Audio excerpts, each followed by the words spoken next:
You think you know the dark side of Disney and Nickelodeon stars? The breakdowns, the rehab stints, the mugshots. But the real stories, the ones most channels won't touch, are so much worse. We're talking about kids as young as 5 who were beaten on set in the 1950s. A 10-year-old girl murdered by her own father just days after recording one of the most beloved cartoon voices of all time. And a producer who'd built an empire making children famous while secretly taking pictures of their feet, and worse. And a curse so real that almost every kid from one legendary sitcom ended up broke, addicted, or gone forever. These aren't rumors. These are documented nightmares that happened in plain sight while the world was laughing at their catchphrases. And the scariest part? Most of the people responsible never paid a price. Stay until the end because the final name on this list is still walking free today. You ready for the truth they tried to bury? Most people think the nightmare for child stars began with Britney shaving her head or Lindsay's mugshots.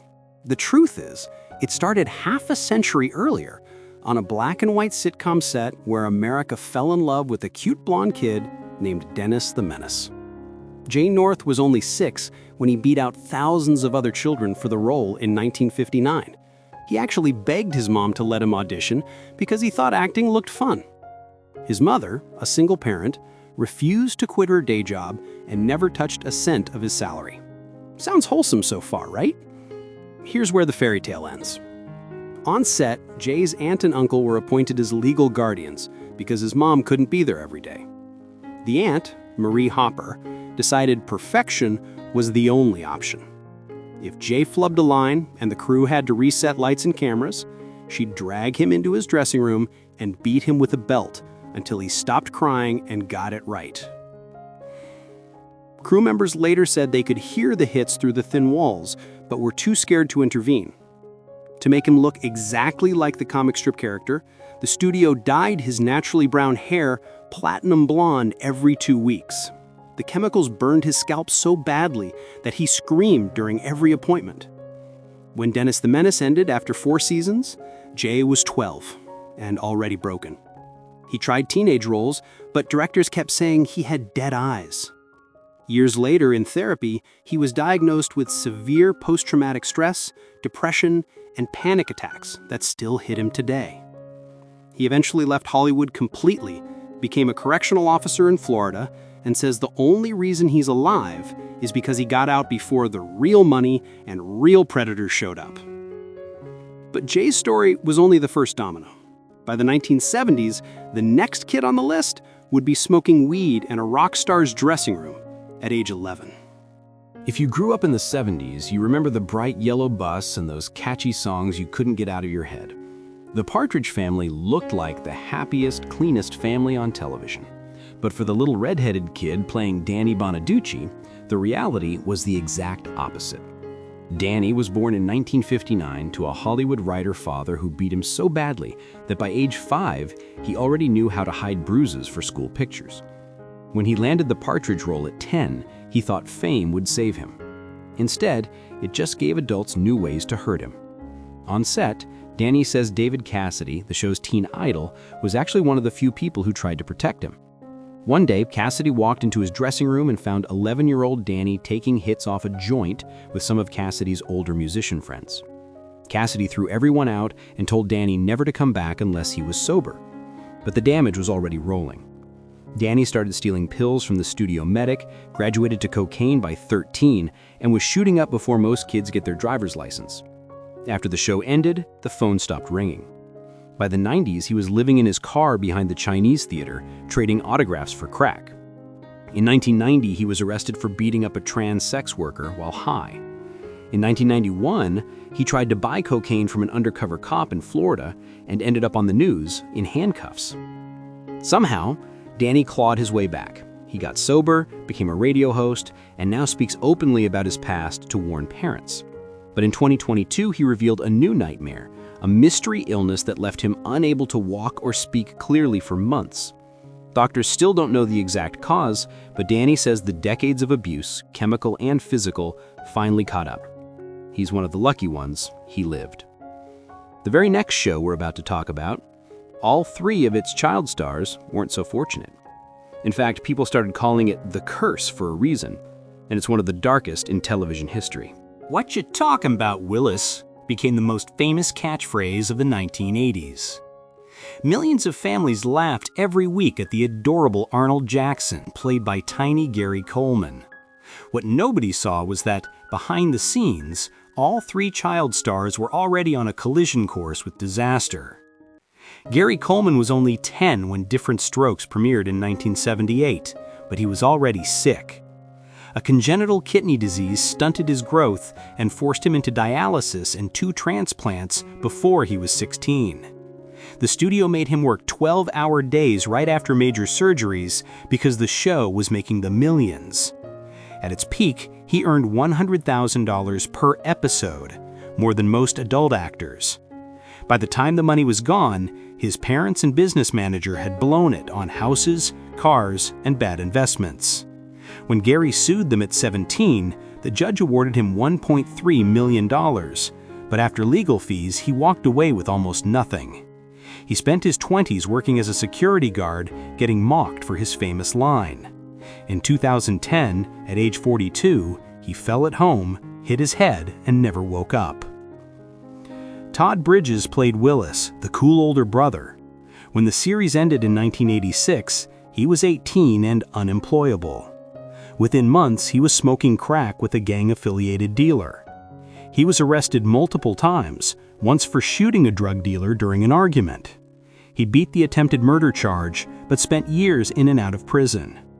Today, he's sober, married, and gives anti-drug talks to kids, but he says every day is still a fight. Dana Plato played Kimberly, the sweet white sister. She got pregnant at 19, and the producers wrote her off the show. When she tried to come back, the roles had dried up. She started doing softcore movies to pay bills, then painkillers, then harder stuff. In 1999, at 34, she took a deliberate mix of pills and never woke up. Her 16-year-old son repeated the same tragedy 11 years later. 3 kids, 100 million viewers laughing every week, 0 survivors without lifelong scars. People started calling it the Diff'rent Strokes Curse for a reason. And if you think that was the worst thing to happen to a child star in the 80s, wait until you hear about the little girl who voiced Ducky in The Land Before Time.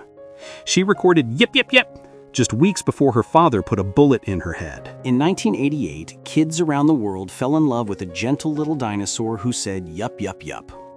The voice behind Ducky in The Land Before Time belonged to Judith Barsi, a tiny 10-year-old with huge green eyes and a smile that lit up every room.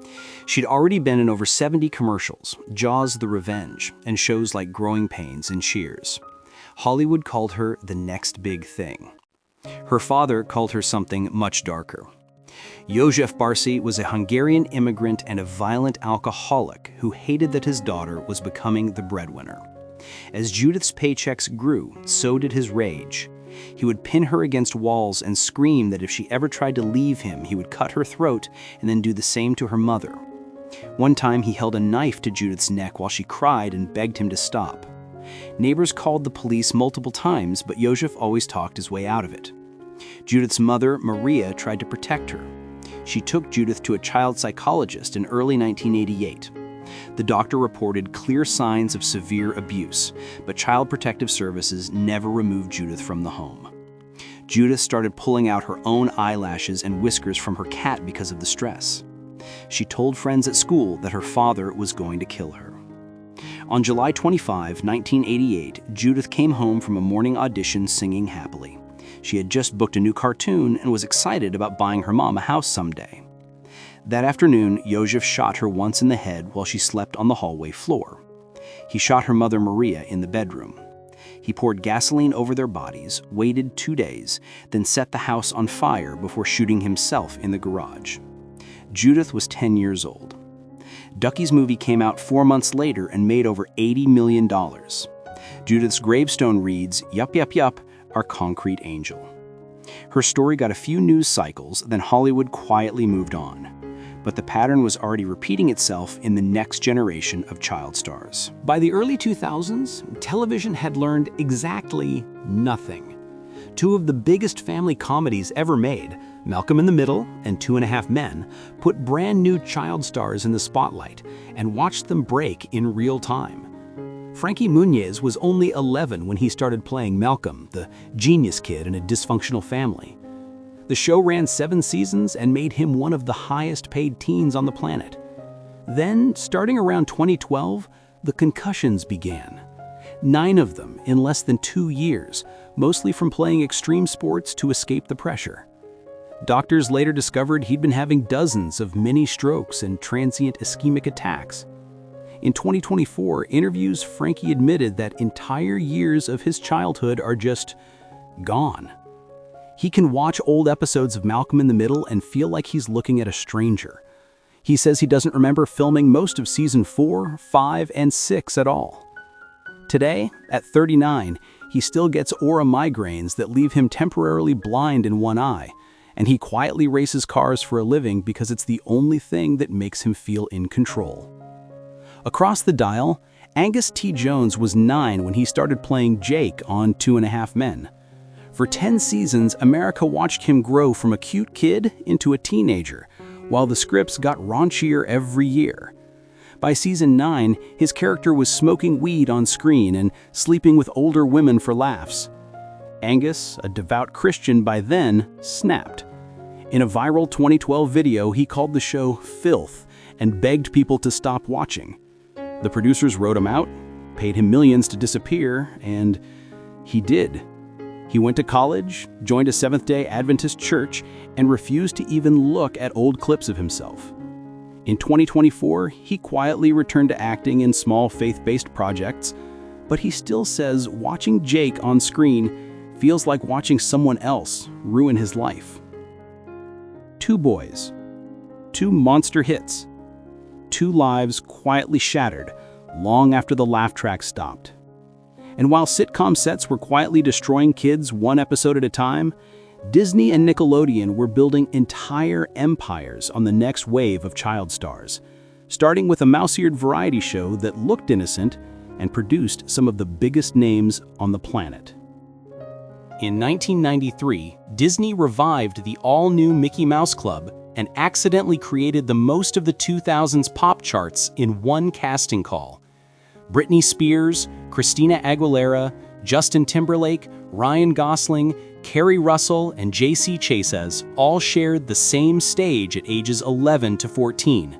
To the world, they were smiling, dancing, singing Mouseketeers in colorful sweaters.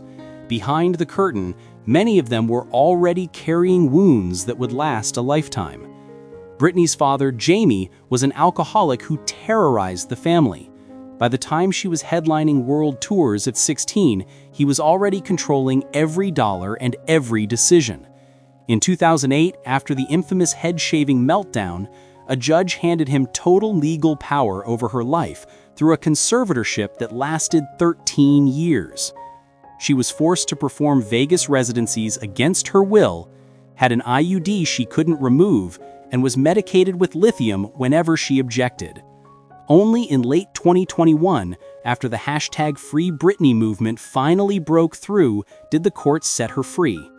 She's spoken openly since then about how the little girl on the Mickey Mouse Club stage never actually got to grow up. Christina Aguilera was also escaping violence at home. Her father beat her mother in front of her and her sister. She says the only safe place was the stage, so she sang louder and harder until her voice became armor. She's one of the rare ones who turned the pain into power without ever losing control publicly, but she's been brutally honest about the cost. Justin and JC got off lighter, but even they have admitted the pressure to stay perfect boys while competing with each other created scars that took years of therapy to unpack. Ryan Gosling, the quiet Canadian kid, once said the best thing about leaving the show was finally getting to be a normal teenager for 5 minutes before Blade Runner auditions started.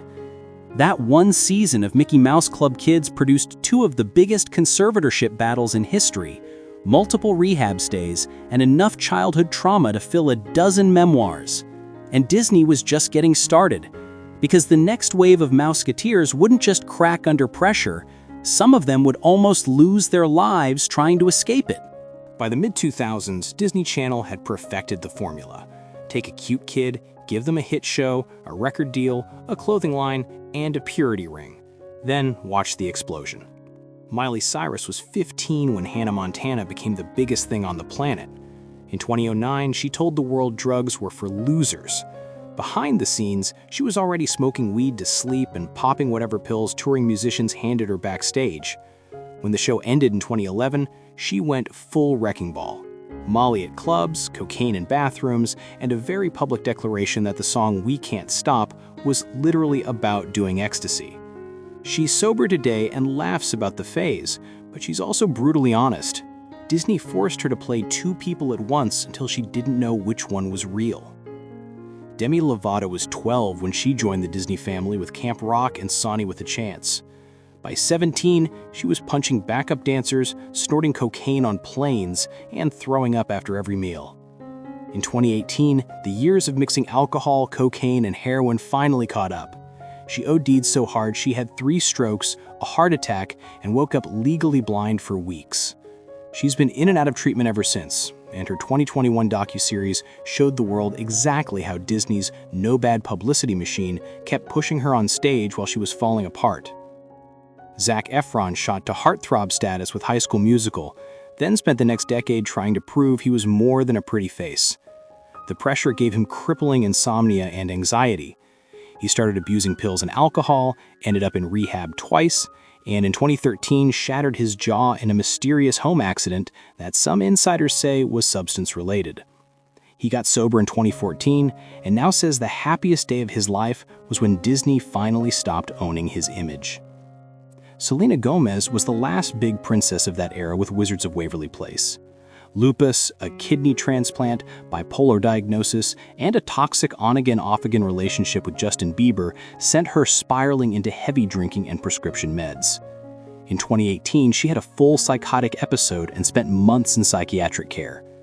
Today, she's one of the most open mental health advocates in Hollywood, but she still says the little girl who won that Disney Channel audition never really got to come home. 4 kids. 4 global empires built on their faces. 4 near-death experiences before age 30. And while Disney was selling purity rings and lunchboxes, their biggest rival across the dial was running an even darker operation. One that would finally explode in 2024 and make parents still can't unsee. While Disney was selling fairy tales, Nickelodeon in the late 90s and 2000s was building its own children's empire. And one man wrote, produced, and controlled almost every mega hit, Dan Schneider. He created All That, The Amanda Show, Drake and Josh, Zoe 101, iCarly, Victorious, and Sam and Cat. To kids, his shows were nonstop laughter and slime. To many of the young actresses who worked for him, the memories are far uglier. Amanda Bynes was his first breakout star. By her late teens, she was having panic attacks on set, addicted to Adderall, and convinced she was too ugly to be on camera. In 2013, she spiraled into public meltdowns, arson attempts, and psychiatric holds. Years later, she quietly told friends Schneider had made her deeply uncomfortable with constant comments about her body and private jokes that weren't funny. Jamie Lynn Spears got pregnant at 16 while starring on Zoe 101. The father was never publicly confirmed by her, but tabloids and former crew whispered it was someone much older on the production. Nickelodeon shut the show down overnight and shipped her back to Mississippi. Jennette McCurdy waited until 2022 to drop the bomb with her memoir, I'm Glad My Mom Died. She calls Schneider the creator throughout the book and describes him pressuring her to drink alcohol at 15, giving her unwanted shoulder massages, taking close-up photos of her in bikinis, and screaming at her until she cried. She says she was offered 3 when her mother forced her into acting, and that Schneider was simply the next adult who controlled her body and paycheck.